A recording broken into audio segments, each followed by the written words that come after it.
మారినటువంటి ఒక తరానికి ప్రతినిధి విజయ్. ఎందుకన్నానంటే ఈ మాట, ద్రవిడ పార్టీలు రెండింటినీ కూడా ఓడించి ముందుకు వెళ్ళారు. ఒక అత్యధిక భారీ పార్టీగా కూడా తమిళనాడులో టీవీకే ఎవరు ఊహించలేదు.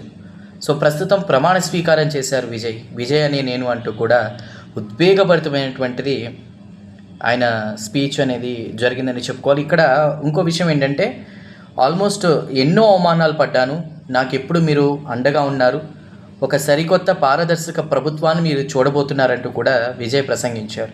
అయితే ఆయనకి జరిగిన అవమానాలు ఏంటి అనేది మనకు తెలిసినవి ఏంటంటే, అంటే అవి అవమానాల కింద చూడకపోయినా కూడా బట్ అందరూ అంచనా వేస్తుంది ఏంటంటే, ఓకే 107, 108 మెజారిటీ వచ్చింది, 118 కావాలి మ్యాజిక్ ఫిగర్తో, 3 సార్లు గవర్నర్ దగ్గరికి వెళ్ళి తిరిగి వెనక్కి రావడం, లేదంటే వివిధ పార్టీలు మద్దతు ఇవ్వడం, మళ్ళీ వెనక్కి రావడం, ఇవన్నీ కూడా మనం చూసాం. కానీ ఇప్పుడు ఏదైతే చెన్నైలోని నెహ్రూ స్టేడియంలో ఆయన ప్రమాణ స్వీకారం చేశారో అదే స్టేడియంలో ఆయనకు ఘోరమైన అవమానం జరిగింది.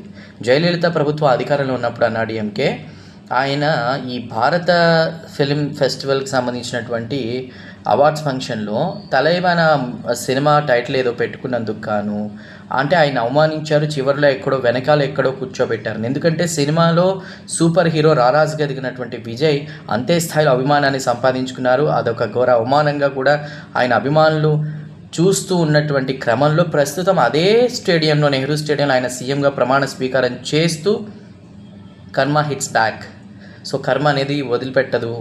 సో అభిమానులందరూ కూడా ఒక రకంగా అంటే అదే స్టేడియంలో ఆయన ప్రమాణ స్వీకారం చేయడం సీఎంగా అనేది చాలా గొప్పగా చూస్తూ సంబరాలు చేసుకుంటున్నారు. సో ఒక రకంగా చెప్పాలంటే ఎన్నో అవమానాలు ఎదుర్కొన్నాను, కానీ మీరు నాకు అండగా ఉన్నారన్నారు. ఇక తొలి సంతకం కూడా 200 యూనిట్ల విద్యుత్ ఫ్రీగా ఇస్తూ ప్రస్తుతం తమిళనాడు రాష్ట్రానికి సంబంధించి ఆయన మొదటి సంతకం ఆ ఫైల్ మీదే చేశారు.